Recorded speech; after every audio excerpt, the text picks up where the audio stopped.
Lakshmi Ceramics, நம்ம shop அனைத்திலும் top. Holidays-நாலே அது நம்ம GT Holidays தான். GT Holidays, South India's #1 travel brand. Satyabama Institute of Science and Technology, Chennai and Sri Perumbudur. 5 நிமிஷம் பேசுனதுக்கே கொளத்தூரி இந்த ஆட்டம் ஆடிச்சு. பேசுனா அப்புறம் என்ன பண்றது? உங்க அப்பா இங்க தான் இருப்பாருன்னு சொன்னாங்க, அதான் தேடிக்கிட்டு இருக்கேன். எங்க உங்க அப்பாவையா காணோம்? இல்லங்க, எங்களுக்கும் நக்கலா நையாண்டியா சம்பந்தம் இல்லாத குட்டி கதை. நாம ஏதோ ஷூட்டிங்ல இருந்து நேரா வந்து சிஎம் ஆன மாதிரியே சில பேர் ஒரு இமேஜ் கிரியேட் பண்றாங்க. அவங்களுக்கு அவங்க ஆசைப்படுற லாங்குவேஜ்லயே சொல்றோம், அது வெறும் ரீல் தான், ரியல் கிடையாது. நம்ம தமிழகத்தில் ஏற்கனவே நடந்த அதி அற்புதமான சூப்பரான நிர்வாக திறன் கொண்ட 50 வருஷ அரசியல் அனுபவம் கொண்ட 2.0, 3.0, 4.0 பல 0 மாடல் ஆட்சி நடத்த கனவு கண்டவங்களோட அட்டகாசமான ஆட்சிக்காரங்க பல்வேறு விதமான நிதி நெருக்கடியை நம்ம மக்களுக்கும் நமக்கும் பரிசா கொடுத்துட்டு போய் இருந்தாலும் சில அமைச்சர்கள் குறுக்கிட்டு பேசினாங்க, அதற்கு நீங்கள் அனுமதி கொடுத்தீங்க. அது மாதிரி இன்னைக்கு முதலமைச்சர் பேசும்போது சில வார்த்தைகள், தவறான வார்த்தைகள் பேசுறாரு. அவர் பார்ட்டி ஃபண்ட் அப்படின்னு சொல்லியிருக்கிறாரு. ஒரு அமைச்சர் வந்து அந்த பார்ட்டி ஃபண்ட் எந்த பார்ட்டின்னு கூட சொல்ல தைரியம் இருந்தால் சொல்லுங்க. எதையும் ஆதாரத்தோடு எதையும் பேசுங்க. நீங்க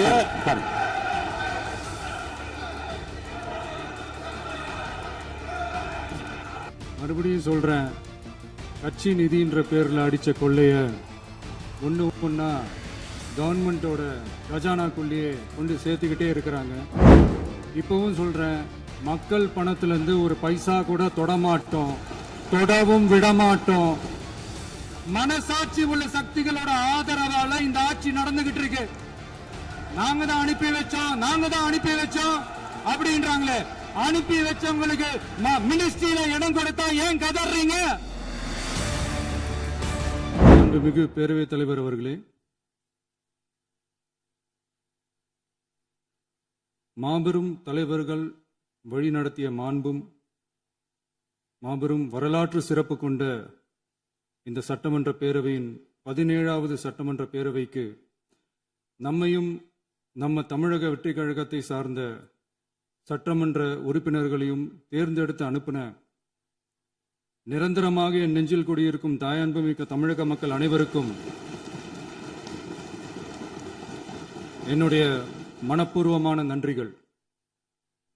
17வது சட்டமன்ற கூட்டத்தொடரின் முதல் ஆளுநர் உரையின் மீதான நன்றி தெரிவிக்கும் தீர்மானத்திற்கு பதிலுரை வழங்க வாய்ப்பளித்த மாண்புமிகு பேரவைத் தலைவருக்கு நம் வணக்கத்தை தெரிவித்துக் கொள்கிறோம். மாண்புமிகு பேரவைத் தலைவர் அவர்களே, இந்த 17வது மாமன்றத்தில் அதிகப்படியான 12 கட்சிகளை சேர்ந்த பிரதிநிதிகள் தேர்ந்தெடுக்கப்பட்டிருக்கும்.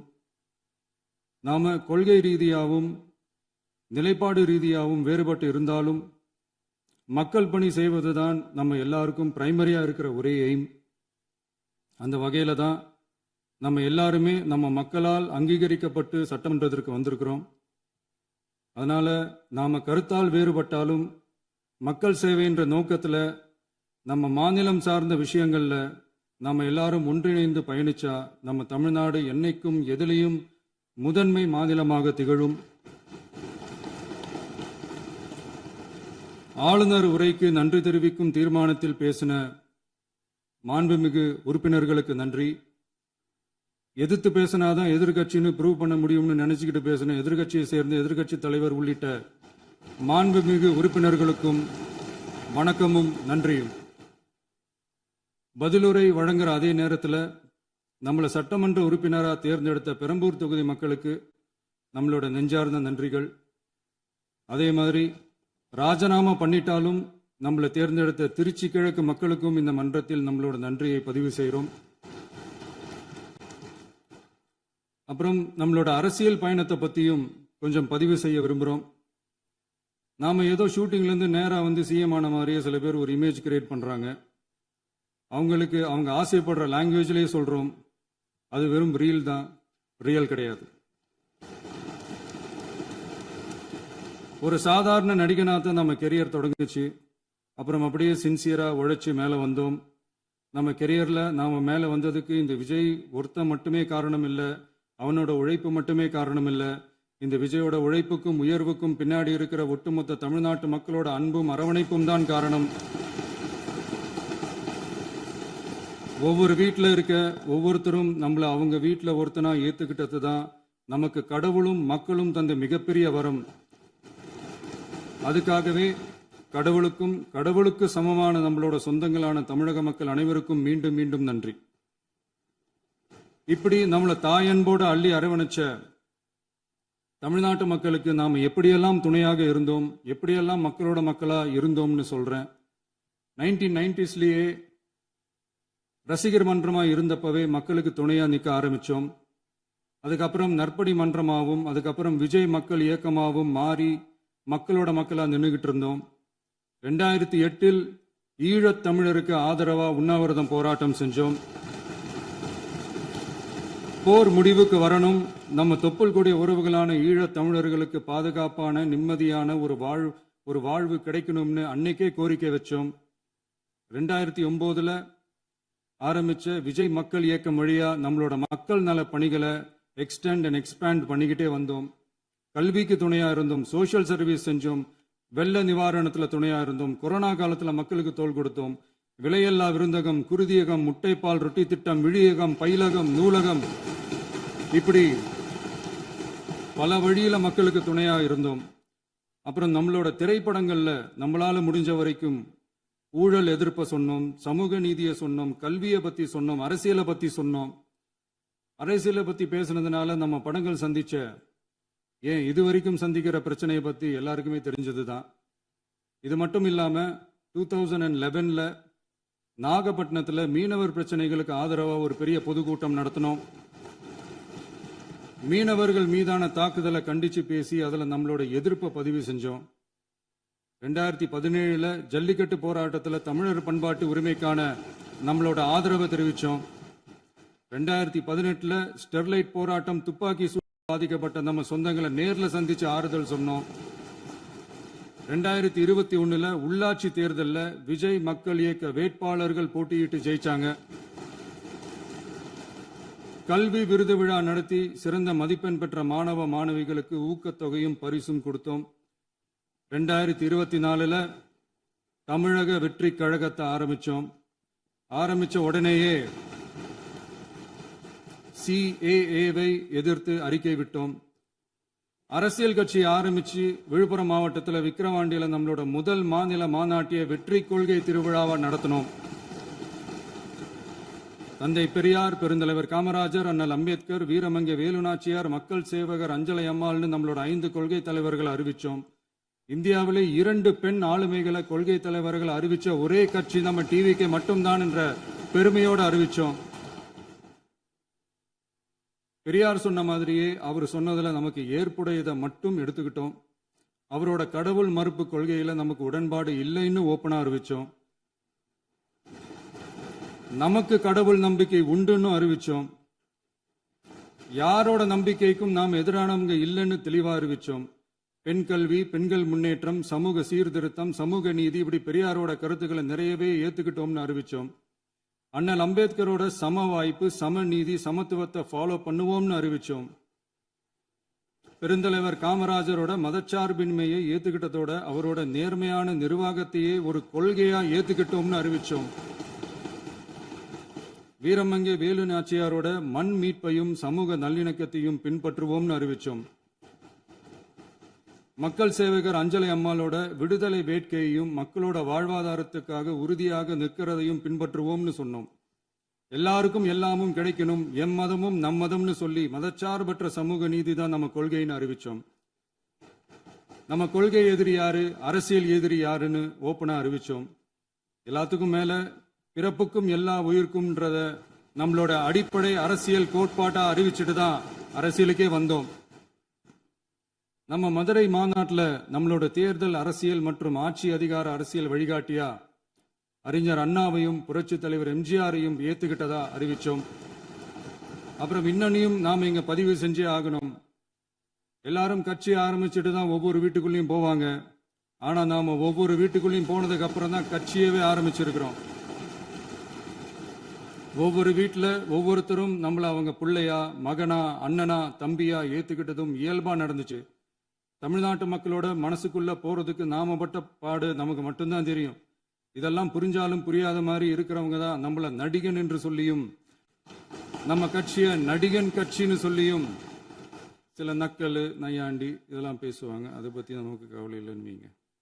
இப்படி நம்ம அரசியல் பயணம் ரொம்ப டிரான்ஸ்பரண்டா தான் ஆரம்பிச்சிருக்கு.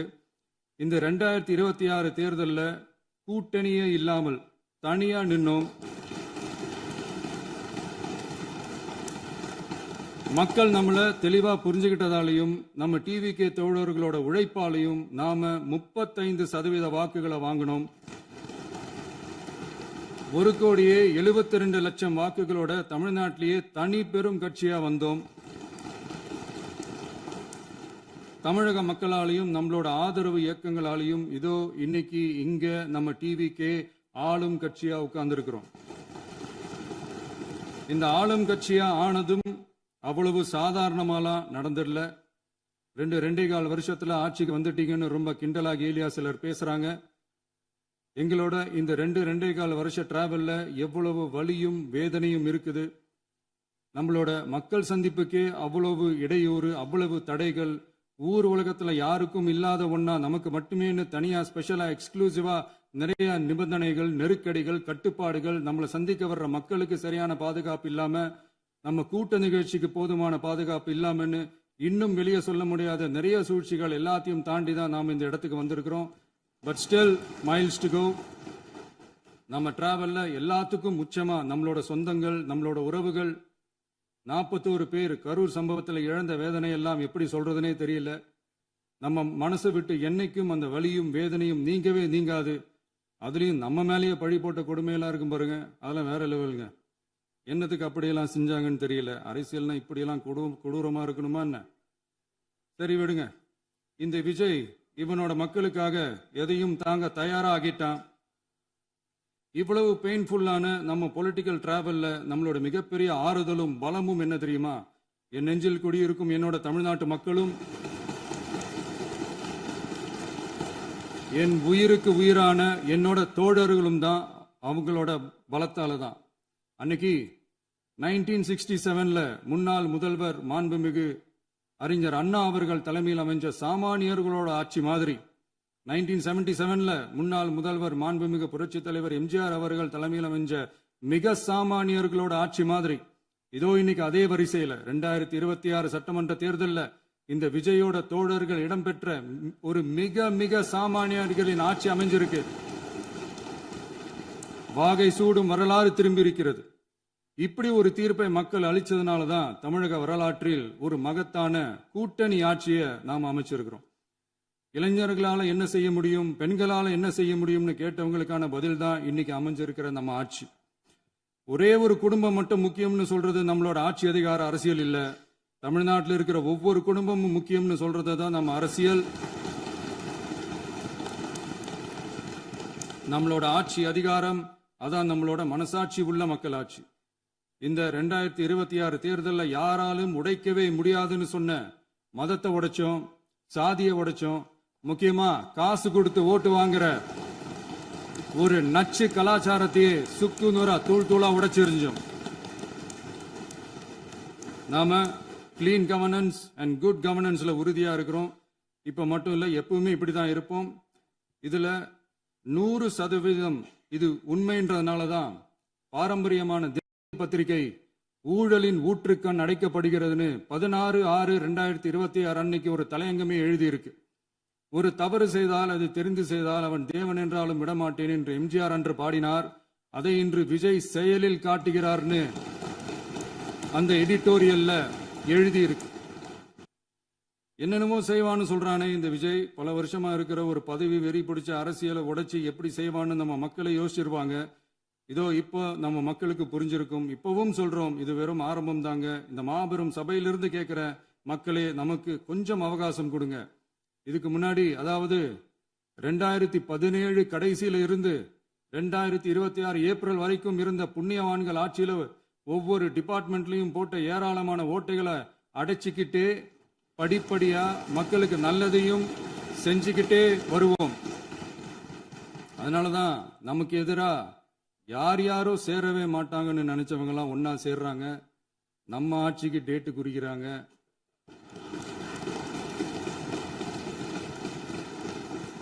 சரி, அவங்கள நம்ம மக்களே பார்த்துப்பாங்க, அதை விடுங்க.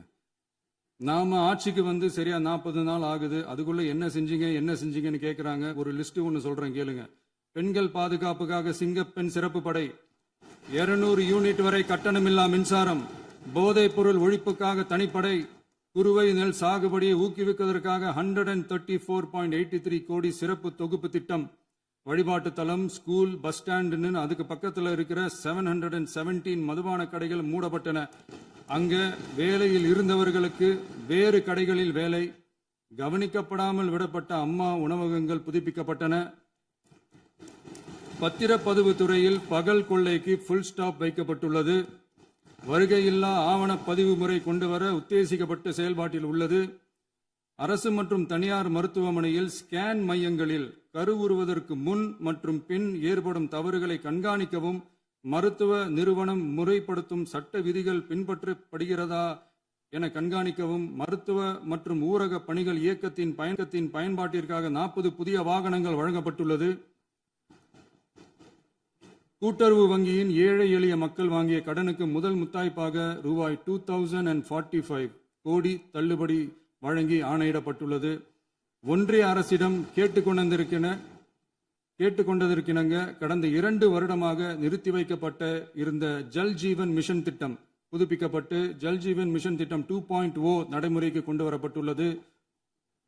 18,500 கோடி அளவில் உறுதியளிக்கப்பட்ட காஞ்சிபுரம் மாவட்டத்தில் மைய விரிவாக்க திட்டம், கோயம்புத்தூரில் மின்னணு பொருட்கள் மற்றும் மின்னணு அமைப்புகள் உற்பத்தி திட்டம் மற்றும் திருவள்ளூர் மாவட்டத்தில் காட்டுப்பள்ளி LNT கப்பல் கட்டும் தளம் விரிவாக்க திட்டத்திற்கு ஒப்பந்தங்கள் போடப்பட்டுள்ளன. அனைத்து நிர்வாக நடவடிக்கைகளும் மின்னணு முறையில் மாற்றம் கொண்டு வர நடவடிக்கை எடுக்கப்பட்டு வருகிறது. சட்டவிரோத கல்குவாரி மற்றும் அனுமதியின்றி கனிமங்களை எடுத்துச் செல்வது தடுக்கப்பட்டுள்ளது. பல்வேறு குவாரிகள் சீல் வைக்கப்பட்டுள்ளன. கனிமங்களை கண்காணிப்பது, எல்லைகளை நிர்ணயிப்பது மற்றும் ஆளில்லா விமானம் மூலம் அளவீடு செய்வது போன்றவற்றை செயல்படுத்துவதற்கான பணிகள் மேற்கொள்ளப்பட்டு வருகின்றன. அனைத்து துறைகளிலும் அலுவலர் தலையீடு இல்லாமல் லஞ்ச லாவண்யமற்ற தமிழகத்தை உருவாக்க அனைத்து நடவடிக்கைகளும் முடுக்கிவிடப்பட்டுள்ளது. இதெல்லாம் சாம்பிள் தான், இன்னும் இருக்கு. இந்த வெறும் 40 நாளுக்குள்ளேயே இவ்வளவு செஞ்சிருக்கோம்னா இனி வர்ற நாட்கள்ல கொஞ்சம் கொஞ்சமா படிப்படியா ஸ்டெடியா உழைச்சி லஞ்சலாவணம் இல்லாத, ஊழல் இல்லாத, பெண்களுக்கு பாதுகாப்பான, சுதந்திரமான, டிரான்ஸ்பரண்டான தமிழ்நாட்டை நம்ம சொந்தங்களான தமிழக மக்களுக்கு தர்றது தான் நம்மளோட ஒன் அண்ட் ஒன்லி டார்கெட். கண்டிப்பா அதை நிறைவேற்றியே காட்டுவோம். 8 கோடி மக்கள் நம்மளோட இருக்கிறப்போ ஏங்க அதை செய்ய முடியாது? மாண்புமிகு பேரவைத் தலைவர் அவர்களே, தமிழ்நாட்டின் கருவூலம் எப்படி திசை மாறி உருமாறி தேய்ந்து ஓய்ந்து கிடக்கிறதுன்னு சொன்னாங்க. திசை மாறி உருமாறி தேய்ந்து ஓய்ந்துன்னு வசனம் மாதிரி ரைமிங்கா இல்லாம வளமான இலக்கியமா இதே சபையில பேசினவங்களோட திறமையான ஆட்சியில நடந்த நிதி மேலாண்மையை பத்தி வெள்ளை அறிக்கையா வெளியிட்டோம். வெள்ளை அறிக்கை வந்ததிலிருந்தே கண்ணை கட்டுதுங்க. அந்த காலத்துல தான் பிள்ளையோ பிள்ளை, தொல்லையோ தொல்லைன்னு சொன்னாங்க. அதே மாதிரி தாங்க அவங்க ஆட்சியாலையும் அவங்களாலையும் இன்னைக்கு தமிழ்நாட்டுக்கே தொல்லையோ தொல்லை. இப்படி ஒரு நிலைமையை உண்டாக்கி வச்சுட்டு இவங்க சொல்றாங்க நமக்கு ஆட்சி செய்ய தெரியாதுன்னு. நம்ம அமைச்சர்களுக்கும் நம்ம சட்டமன்ற உறுப்பினர்களுக்கும் ஒன்னும் தெரியாதுன்னு. ஆமாங்க, எங்களுக்கு தெரியாதுதான். எங்க சட்டமன்ற உறுப்பினர்களுக்கும் அமைச்சர்களுக்கும் மக்கள் பணி செய்ய தெரிஞ்ச அளவுக்கு மக்கள் பணத்தை சுருட்ட தெரியாதுதான்.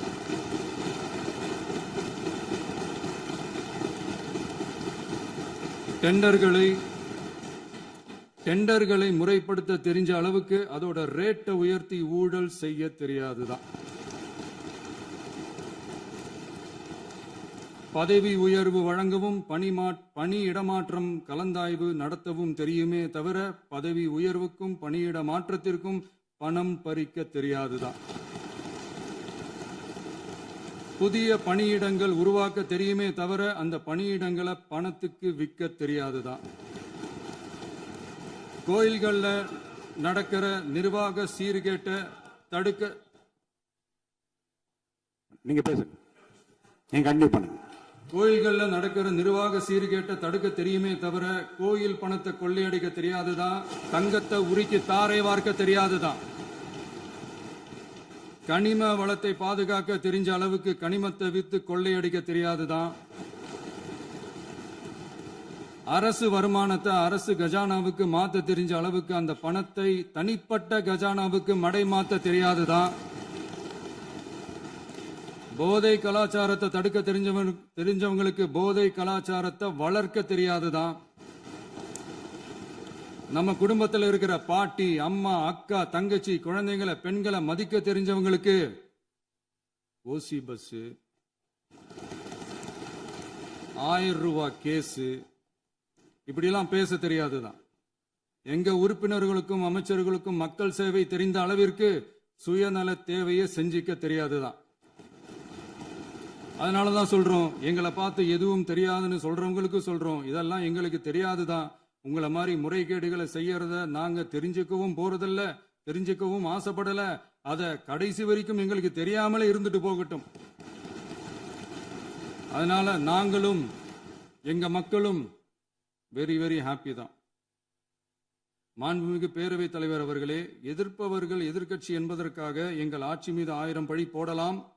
ஆனாலும் தமிழக மக்களுக்கு உண்மையை உணர்த்த வேண்டியது நம்மளோட கடமை. மின்வெட்டை பொறுத்தவரை தமிழ்நாடு மின்மிகை மாநிலமாக இருந்தாலும் கடந்த காலங்களில் ஏற்பட்ட நிர்வாக குளறுபடிகளும் மின்சார சாதனங்கள் மற்றும் மின் மாற்றிகளில் ஏற்படும் பழுதாலும் வேண்டுமென்றே சிலரின் நடவடிக்கைகளாலும் இந்த மின்வெட்டிற்கு காரணமாக உள்ளது. மின் விநியோக மீட்பு நடவடிக்கைகளை ஒருங்கிணைப்பதற்காக எதிர்பாராமல் இரவு நேரங்களில் ஏற்படும் மின் தடங்களை விரைந்து சரி செய்வதில் 10 உயர்மட்ட கண்காணிப்பு குழுக்கள் மற்றும் 125 சிறப்பு மின் தடை நீக்க ரோந்து வாகனங்கள் வழங்கப்பட்டு 24 மணி நேரமும் கண்காணிக்கப்படுகிறது. கூடுதலாக தற்போது 77 புதிய மின் தடை நீக்க மையங்களும் உருவாக்கப்பட்டுள்ளன. விரைவில் இந்த மின்வெட்டு நிலைமை அறவே நீக்கப்படும். மாண்புமிகு பேரவைத் தலைவர் அவர்களே, நம்ம விவசாயிகள் எல்லாரும் நம்மளை நல்லா புரிஞ்சுக்கிட்டு தமிழக வெற்றி கழகத்தை ஏத்துக்கிட்டாலும் எதிர்கட்சிகளோட தூண்டுதலால சில இடங்கள்ல சில போராட்டங்கள் நடக்குது. எதிர்கட்சிகள் என்னதான் சித்து வேலை செஞ்சாலும் விவசாய பெருமக்கள் எல்லாரும் நம்ம ஆட்சி அவங்களுக்கான ஆட்சி தான் நல்லா புரிஞ்சுதான் வச்சிருக்கிறாங்க. இந்த வருஷம் எல் நினோ விளைவா எப்பவும் இருக்கிறத விட இந்த டைம் மழை குறையுங்கிறதையும் நம்ம விவசாயிகள் உணர்ந்துதான் இருப்பாங்க. இருந்தாலும் நம்ம அரசு நம்ம விவசாயிகளோட வாழ்வாதாரத்துக்காக பக்கபலமாகவும் உறுதியாகவும் துணை நிற்கும்ங்கிறத தெரிவிச்சுக்கிறோம். நம்ம தமிழகத்தில் ஏற்கனவே நடந்த அதி அற்புதமான சூப்பரான நிர்வாக திறன் கொண்ட 50 வருஷ அரசியல் அனுபவம் கொண்ட 2.0, 3.0, 4.0 பல 0.0 மாடல் ஆட்சி நடத்த கனவு கண்டவங்களோட அட்டகாசமான ஆட்சிக்காரங்க பல்வேறு விதமான நிதி நெருக்கடியை நம்ம மக்களுக்கும் நமக்கும் பரிசா கொடுத்துட்டு போய் இருந்தாலும் கூட்டுறவு வங்கிகளின் மூலம் 75,000 வரை பயிர்கடன் பெற்று குறு சிறு இதர பெரு விவசாயிகளுக்கு 100% முழுமையான பயிர்கடன் தள்ளுபடியும் 75,000க்கு மேல் கடன் பெற்றவர்களுக்கு குறைந்தபட்சமாக 35,000 பண பயன் கிடைக்கும் அளவிற்கு மொத்தம் 14,43,504 விவசாயிகளுக்கு ரூபாய் 5,932.23 கோடி பயிர்கடன் தள்ளுபடி வழங்கப்பட்டுள்ளது. மாண்புமிகு பேரவைத் தலைவர் அவர்களே, நாம ஒன்றியத்தில் கூட்டுறவு கூட்டாட்சி, மாநிலத்தில் சுயாட்சி என்ற கொள்கையை கொண்டவங்க தான் ஏற்கனவே அறிவிச்சிருக்கிறோம். தற்போதைய ஒன்றிய அரசு சார்ந்த கட்சியுடன் அரசியலில் கொள்கை அளவில் நேர் எதிராக நிற்கிறவங்க தான் நாம. அதே சமயத்தில் எதுக்கெடுத்தாலும் கண்ணை மூடிக்கிட்டு ஒன்றிய அரசோட மோதல் போக்கை விரும்புறவங்க நாம இல்ல. நமக்கு எப்பவுமே தமிழகத்தின் வளர்ச்சி மட்டும்தான் முக்கியம். அதுக்காக நம்மளோட அரசியல் ரீதியான கொள்கைகளையோ மாநில உரிமைகளையோ கொஞ்சம் கூட விட்டு கொடுக்கவே மாட்டோம். அதுல ரொம்ப தெளிவாகவும் உறுதியாகவும் இருக்கிறோம். இனியும் இப்படித்தான் இருப்போம். அதுல ஒருபோதும் மாற்றமே இருக்காது. அதனால இதுல யாரு திசை திருப்ப வேலையில் ஈடுபட்டாலும் அவங்க எல்லாரும் மக்கள் மத்தியில் தோற்பது உறுதி. எனவே நம்ம மக்களுக்கோ சிறுபான்மை சகோதரர்களுக்கோ நம்ம ஆதரவு இயக்கங்களுக்கோ எந்தவித சந்தேகமும் வேண்டாம். நாம் யாரோட டீமும் இல்ல. நாம எப்பவுமே பியூரான பீப்புள்ஸ் டீம். இன்னும் சொல்ல போனா நாம secular team, social justice team. மாண்புமிகு பேரவைத் தலைவர் அவர்களே, அரசு விழாக்கள், கல்வி நிறுவனங்கள் மற்றும் பல அதிகாரப்பூர்வ நிகழ்ச்சிகளோட தொடக்கத்தில் நம்ம தமிழ்தாய் வாழ்த்த பாடுறது தான் வழக்கமாக இருக்கு. தமிழ்தாய் வாழ்த்த பொறுத்த வரைக்கும் நம் அரசு இதுல நம்மளோட உறுதியான நிலைப்பாட்டை ஒன்றிய அரசுக்கு மிக தெளிவா தெரிவிச்சிருக்கு. அது இல்லாம இதில் மாநில அரசின் கொள்கைக்கு ஏற்ப ஒன்றிய அரசின் அறிவிக்கையில் திருத்தம் மேற்கொள்ள கோரிக்கையும் விடுக்கப்பட்டுள்ளது. நீட் தேர்வை பொறுத்தவரை கிராமப்புற மற்றும் பொருளாதார ரீதியாக பின்தங்கிய மாணவர்களுக்கு சமமான வாய்ப்பை வழங்குவதில்லை. மருத்துவ கல்வியில் சமூக நீதி மற்றும் சம வாய்ப்பை நீட் பாதிக்கிறது என்பதை உணர்கிறோம். எனவே மருத்துவ படிப்புகளுக்கான சேர்க்கையை 12ஆம் வகுப்பு மதிப்பெண்களின் அடிப்படையில் நடத்த வேண்டும் என்று நமது அரசு வலியுறுத்தி வருகிறது. மத்திய அரசிடம் நீட்டிலிருந்து தமிழ்நாட்டிற்கு விலக்கு வழங்க வேண்டும் என்று கோரிக்கை விடுத்துள்ளது.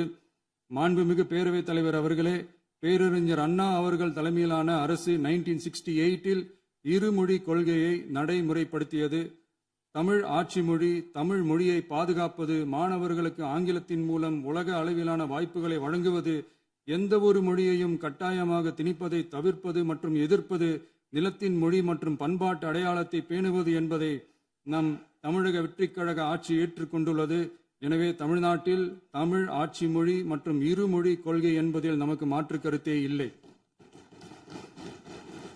மாண்புமிகு பேரவைத் தலைவர் அவர்களே, கடந்த 11/6/2026 அன்று நடந்த நிதி ஆயோக் கூட்டத்தில் தமிழ்நாடு அரசின் சார்பாக கலந்து கொண்டு வறுமையற்ற தமிழ்நாடு இயக்கம் உருவாக்க தேவையான நிதியையும், தமிழ்நாட்டுக்கு 2 எய்ம்ஸ் மருத்துவமனைகளை தருமாறும், மருத்துவம் மற்றும் பல் மருத்துவ படிப்பிற்கு 12ஆம் வகுப்பு மதிப்பெண் அடிப்படையில் இடங்களை நிரப்புதல் குறித்தும், செயற்கை நுண்ணறிவு தொடக்க நிறுவன வளர்ப்பு மையங்கள் தமிழ்நாட்டில் அமைக்கவும், இளைஞர் திறன் மற்றும் வேலைவாய்ப்பு இயக்கம் செயல்படுத்த வேண்டியும், பெண்கள் தலைமையிலான வளர்ச்சி குறித்தும், மீனவ சமுதாயங்களின் வாழ்வாதாரம் மற்றும் மீன்பிடி படகுகள் மற்றும் மீனவர்களை விடுவித்தல் குறித்து நிரந்தர நடவடிக்கை எடுக்க வேண்டியும், காலநிலை தாங்கும் தன்மை பெருந்திட்டம் 2045இல் கீழ் விண்வெளி உற்பத்தி மையத்தை தேசிய விண்வெளி உற்பத்தி மையமாக அறிவிக்க கோரியும், தமிழ்நாட்டில் சாலை போக்குவரத்து, நெடுஞ்சாலை மற்றும் ரயில்வே அமைச்சகத்தின் மேம்பாட்டு குறித்தும், அனைத்து கிராமங்களையும் டிஜிட்டல் இணைப்பு வசதி ஏற்படுத்துதல் குறித்தும், கூட்டு குடிநீர் திட்டம் தொடரவும்,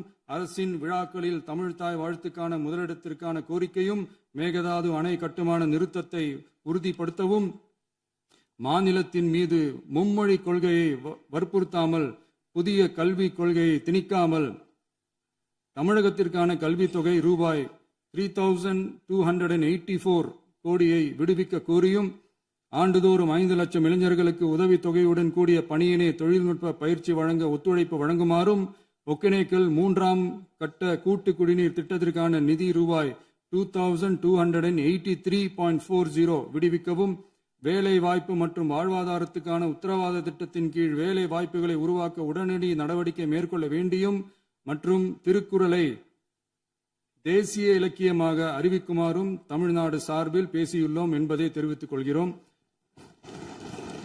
மாண்புமிகு பேரவைத் தலைவர் அவர்களே, அண்டை மாநிலங்களுடனான நட்புறவு ஒரு மாநிலத்தின் வளர்ச்சிக்கும் நாட்டின் ஒற்றுமைக்கும் மிகவும் அவசியமானது. தமிழ்நாடு தனது அண்டை மாநிலங்களுடன் நதி நீர் பங்கீடு, பொருளாதாரம், கல்வி, கலாச்சாரம் மற்றும் போக்குவரத்து துறைகளில் நல்லுறவை பேணி வருகிறது. பரஸ்பர மரியாதை, ஒத்துழைப்பு மற்றும் கூட்டாட்சி தத்துவத்தின் அடிப்படையில் அண்டை மாநிலங்களுடனான நட்புறவை வலுப்படுத்தவும் நமது ஆட்சியில் காக்கப்படுகிறது. மாண்புமிகு பேரவைத் தலைவர் அவர்களே, சட்டம் ஒழுங்கை பற்றி பேச்சு வந்தது. சட்டம் ஒழுங்கு சரியா இருக்கணும் அப்படின்றதுல எங்களுக்கு மாற்று கருத்தே கிடையாது. கண்டிப்பா லா அண்ட் ஆர்டர் கரெக்டா இருக்கணும், கரெக்டா இருக்கும், இருக்க வைப்போம். அதே மாதிரி பெண்கள் பாதிக்கப்படுறதையும் இங்க யாராலையும் சகிச்சிக்கவே முடியாது. அதுக்கான கடுமையான நடவடிக்கைகள் நம்ம அரசு எடுத்துக்கிட்டு இருக்கிறோம். இந்த சிங்கப்பெண் சிறப்பு அதிரடிப்படை கூட அதுக்கான ஒரு ஃபர்ஸ்ட் ஸ்டெப் தான். அதே மாதிரி இந்த போதைப் பொருள் நடமாட்டம் அதை கண்ட்ரோல் பண்றதுக்கும் நம்ம அரசு கடுமையான நடவடிக்கைகள் எடுத்துக்கிட்டு இருக்கிறோம். அதையும் கண்டினியூ பண்ணி எடுப்போம். மாண்புமிகு பேரவைத் தலைவர் அவர்களே, இப்போ நான் சொன்ன இந்த பிரச்சனைகள்லாம் 2026 போன மாதம் மே மாதம் 10ஆம் தேதி புதுசாக வந்துடல.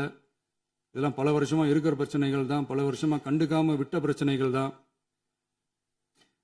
இன்னைக்கு எதிர்கட்சிக்காரங்க அதை பற்றி கேட்கும் போது எனக்கு அது அக்கறையா தெரியல, அவதூறு அரசியலாக தான் தெரியுது, பழி போடுற அரசியலாக தான் தெரியுது. இப்படி அவதூறு பழி போடுறவங்களை பார்த்து ஒன்னே ஒன்று தான் கேட்கணும்னு தோணுது. கடந்த 9-10 மாசமா நம்ம ஸ்டேட்ல சட்டம் ஒழுங்கு டிஜிபியே இல்லை. சட்டம் ஒழுங்கு டிஜிபியை போடுங்கன்னு சொல்லி எல்லாம் ஓஞ்சி போயிட்டோம். போன ஆட்சியில் நடந்ததுக்கெல்லாம் இப்பதான் விடையை கண்டுபிடிக்கிறோம் நம்ம ஆட்சியில்.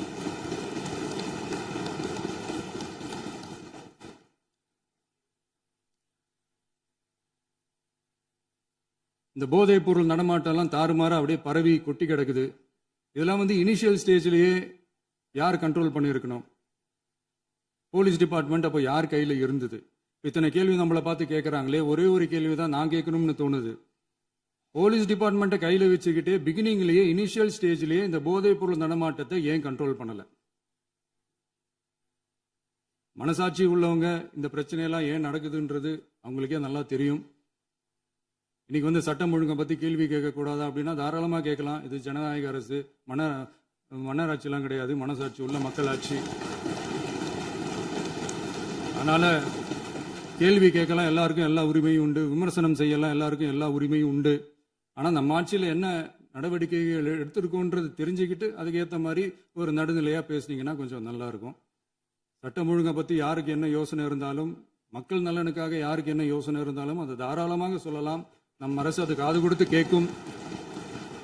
ஆனால் நம்ம அரசனுடைய நிர்வாகத்திறன் அதை பற்றி பேசுறவங்களுக்கு இந்த ஊரடிச்சு உலையில போட்டு ஊழல் மேல ஊழலா செஞ்சுக்கிட்டு அதுல இருந்து தப்பிக்கிறதுக்கு பேர் தான் நிர்வாகத்திறன் அப்படின்னு சொன்னா, அப்படிப்பட்ட ஒரு ஊழல் செய்யற நிர்வாகத்திறனை நம்ம அரசு ஒரு நாளும் செய்யாது. பொட்டி பெட்டியா பணத்தை வச்சுக்கிட்டு, பெட்டியை வச்சு எல்லாம் செஞ்சுக்கிட்டு, போதைப் பொருள் பாதுகாவல் கழக மாடல் அரசாங்கம் செஞ்ச ஒவ்வொரு ஊழலா வெளியில வந்துகிட்டு இருக்கு. டாஸ்மாக்ல அது என்னப்பா அது பேரு, பார்ட்டி ஃபண்ட் கட்சி நிதி அப்படின்ற பேர்ல அடிச்ச கொள்ளையெல்லாம் ஒண்ணா இப்போ கவர்மெண்டோட கஜானாவுக்குள்ள கொண்டு சேர்த்துக்கிட்டே இருக்கிறோம்.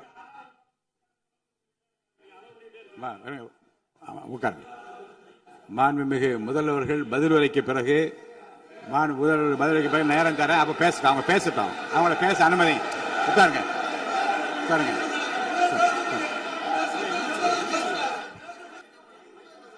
மைக் கொடுங்க. மாண்புமிகு எதிர்கட்சி தலைவர், பேரவைத் தலைவர்கள், நீங்க உட்காருங்க. நேற்று நான் பேசும்போது சில அமைச்சர்கள் குறுக்கிட்டு பேசினாங்க, அதற்கு நீங்க அனுமதி கொடுத்தீங்க. அதே மாதிரி இன்னைக்கு முதலமைச்சர் பேசும்போது சில வார்த்தைகள், தவறான வார்த்தைகள் பேசுறாரு. அவர் பார்ட்டி ஃபண்ட் அப்படின்னு சொல்லியிருக்கிறாரு. அவர் அமைச்சர் அந்த பார்ட்டி ஃபண்ட் எந்த பார்ட்டின்னு கூட சொல்ல தைரியம் இருந்தா சொல்லுங்க, நாங்க அதெல்லாம் ஃபேஸ் பண்ண தயாரா இருக்கோம். எதையும் ஆதாரத்தோடு எதையும் பேசுங்க. இங்க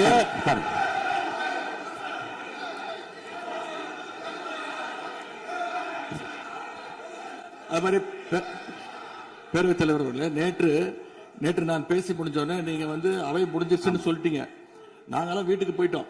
வீட்டுக்கு போய் டிவி போட்டு பார்த்தா அங்க இன்னொரு அமைச்சர் இன்னும் பதில் சொல்லிட்டே இருந்திருக்கிறாரு. அதற்கெல்லாம் நாங்க இப்ப என்ன பதில் இது, என்ன மரபு இது? நீங்க இப்ப பேசிக்கிட்டே இருப்பீங்களா? நாங்க அதை பார்த்துக்கிட்டே இருக்கணுமா? அதே மாதிரி இன்னைக்கு முதலமைச்சர் அவர்கள் பேசும்போது நாங்களும் அமைதியா கேட்டுட்டு தான் இருந்தோம். ஆனா சில கருத்துக்கள் அவர் பேசும்போது அதை நாங்க அனுமதிக்க முடியாது. ஆதாரத்தோடு ஏதாவது பேசணும்னா, குற்றச்சாட்டுகள் சொல்லும் போது ஆதாரத்தோடு சொன்னீங்கன்னா அதை நாங்க ப்ரூவ் பண்றதுக்கு தயாராக இருக்கு. மாண்புமிகு உறுப்பினர் அவர்கள் இருங்க. நேற்று மாண்புமிகு எதிர்கட்சி தலைவர்கள் பேசியதும், மாண்புமிகு பொதுப்பணித் தலைவர்கள் பேசியதும் ஆதாரம் இல்லாமல் பேசக்கூடாது என்று நான் சொன்னேன். ஆய்வு செய்து நீக்கப்பட வேண்டியது நீக்கும் என்று சொன்னேன். இப்போது மாண்புமிகு முதல்வர் அவர்கள் பேசி முடிக்கட்டும். நீங்கள் கூறிய கருத்துப்படி அதில் ஆதாரங்கள் இல்லாத குறிப்பாக இருந்தால் அதை நீக்குவதற்குரிய உரிமை எனக்கு இருக்கிறது. ஆய்வு செய்து நான் நடவடிக்கை எடுப்பேன். இப்போது மாண்புமிகு முதலமைச்சர் அவர்கள் பேசலாம். டாஸ்மாக் மாதிரியே பல டிபார்ட்மெண்ட்லயும், மறுபடியும் சொல்றேன், கட்சி நிதின்ற பேர்ல அடிச்ச கொள்ளைய ஒன்னா கவர்மெண்டோட கஜானாக்குள்ளேயே கொண்டு சேர்த்துக்கிட்டே இருக்கிறாங்க. இப்பவும் சொல்றேன், மக்கள் பணத்திலிருந்து ஒரு பைசா கூட தொடமாட்டோம், தொடவும் விடமாட்டோம், தொட்டா விடமாட்டோம். இதுக்கு முன்னாடி தொட்டவங்களையும் விடமாட்டோம்.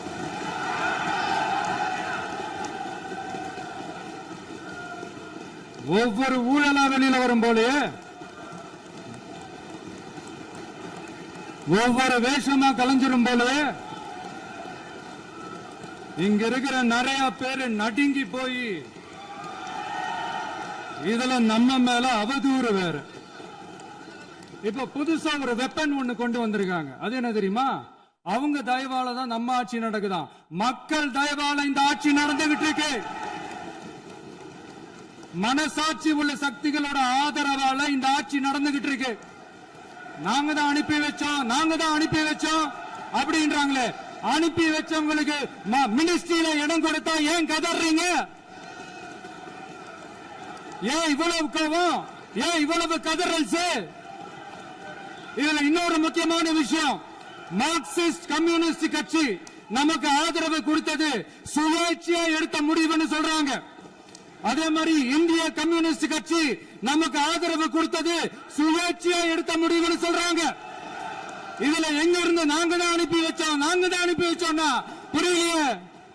மக்களுக்கு நல்லா புரியும், எல்லாத்தையும் தெளிவா பார்த்துக்கிட்டு இருக்கிறாங்க.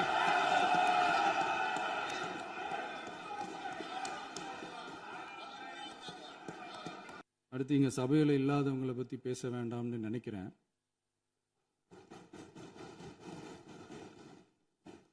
இங்க நம்மளை பத்தி அவதூறு பரப்புறதோட மட்டும் இல்லாம இப்ப நம்ம மக்கள் மேலேயும் அவதூறு பரப்ப ஆரம்பிச்சிட்டாங்க. மக்கள் நமக்கு ஓட்டு போட்டது தப்பான், குடும்பமா நமக்கு ஆதரிச்சது தப்பான். இது இப்ப இல்ல, நான் சொல்றது எம்ஜிஆர் அவர்கள் காலத்திலிருந்தே. அப்பவே அவர் ஜெயிச்சப்போ அதே மக்களை தப்பா பேசுறது. மக்கள் என்ன பண்ணிட்டாங்க, எம்ஜிஆர் என்ன பண்ணிட்டாரு, எம்ஜிஆர் என்ன இது பண்ணிட்டாரு. 50 வருஷமா ஒரே டெக்னிக்கா.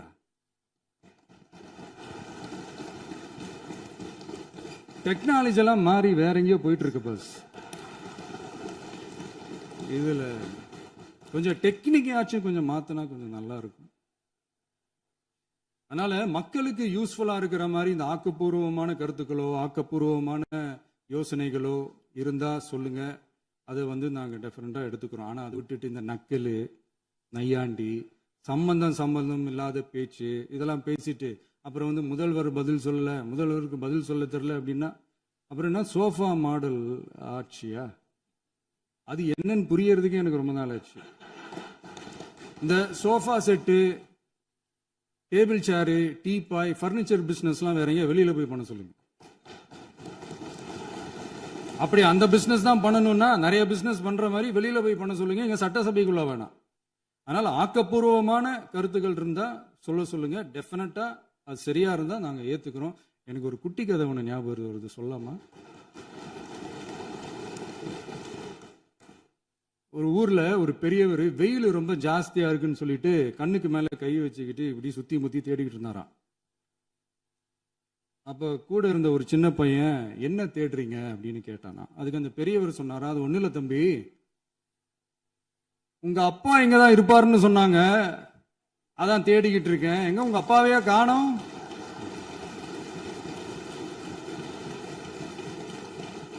இல்ல அந்த எங்களுக்கும் நக்கலா நையாண்டியா சம்பந்தம் இல்லாத குட்டி கதை இதெல்லாம் எங்களுக்கும் பேச தெரியும். அந்த கதையில பெரியவர் அப்படி சொன்னாராம், தப்பா எடுத்துக்காதீங்க. அந்த கதையில பெரியவர் அப்படி கேட்டாராம். அதனால யாரும் இங்க டென்ஷன் ஆக வேணாம். அதனால இன்னொரு இந்த என்னுடைய உரையை முடிக்கிறதுக்கு முன்னாடி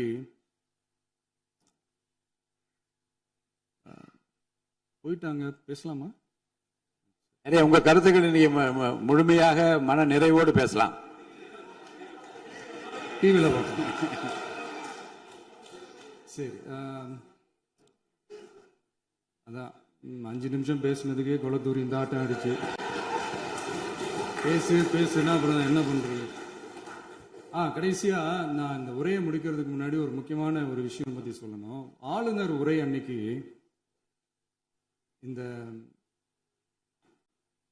தமிழ் தாய் வாழ்த்துக்கு அப்புறம் தேசிய கீதம் பாடினது தப்பு, தேசிய கீதம் 2 முறை பாடினது தப்பு,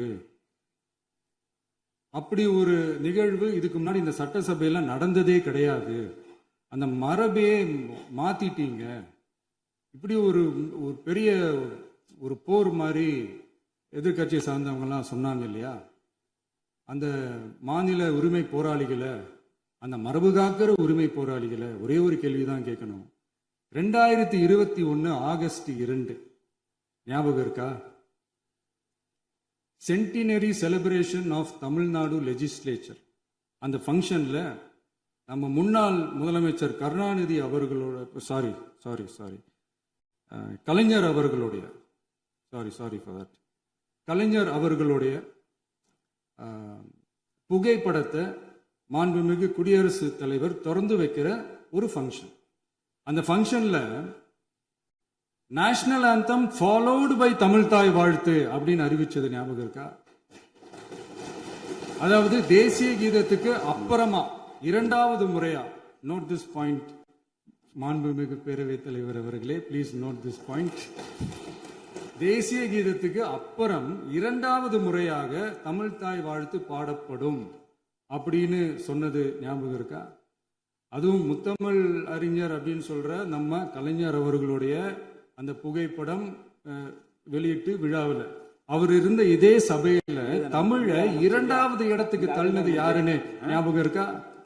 அது மட்டும் இல்ல, அந்த தேசிய கீதத்தை நாட்டுப்பண் நேஷனல் ஆந்தம்னு சொல்லி அதே ஃபங்க்ஷன்ல கடைசியா ஃபங்க்ஷன் முடியும் போது செகண்ட் டைம் தேசிய கீதம் பாடினதும் ஞாபகம் இருக்கா? இதே அவையில் தான், அது அவை குறிப்பிலும் இருக்கிறது, இதே அவையில் தான் நடைபெற்றது. இந்த தக்க நேரத்தில் இந்த ஆதாரங்களை அளித்த மாண்பு முதல் அவர்களுக்கு நன்றியை தெரிவித்துக் கொள்கிறேன். டவுட் இருந்தா இந்த புக்கை பார்த்து தெரிஞ்சுக்கலாம். அதனால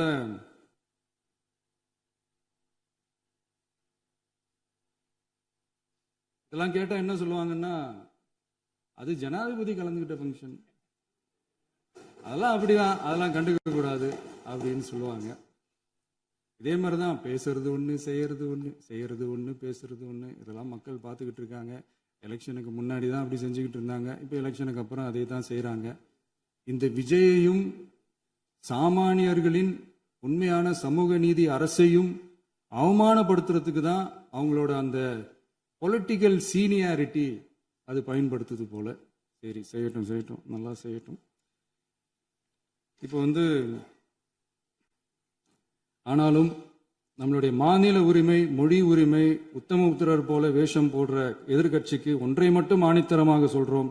உங்களை மாதிரி தமிழ்னு சொல்லிக்கிட்டு, மொழி, பண்பாடு, கலாச்சாரம்னு சொல்லிக்கிட்டு ரெட்டை வேஷம் போடுறவங்க நாங்க கிடையாது. உலகெங்கும் வாழும் என் தமிழ் சொந்தங்களுக்கு நம்முடைய உத்தரவாதம் தமிழ் தான் எங்க உயிர் நாடி அப்படின்றத மறக்க மாட்டோம்.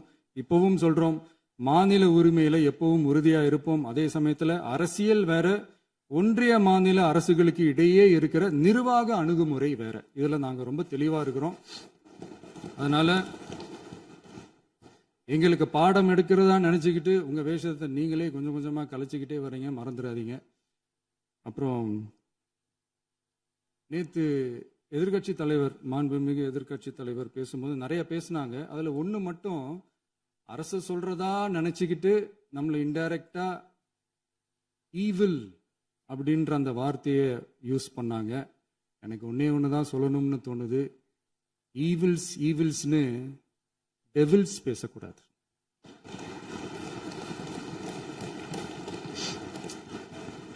அவங்க இருந்திருந்தா ஒரு ஆக்ஷன் பண்ணணும்னு எனக்கு தோணுச்சு. எல்லாரும் போயிட்டாங்க. பர்மிஷன் பண்ணலாமா? இப்பவும் பண்ணலாம், ஒன்றும் தப்பு இல்லை.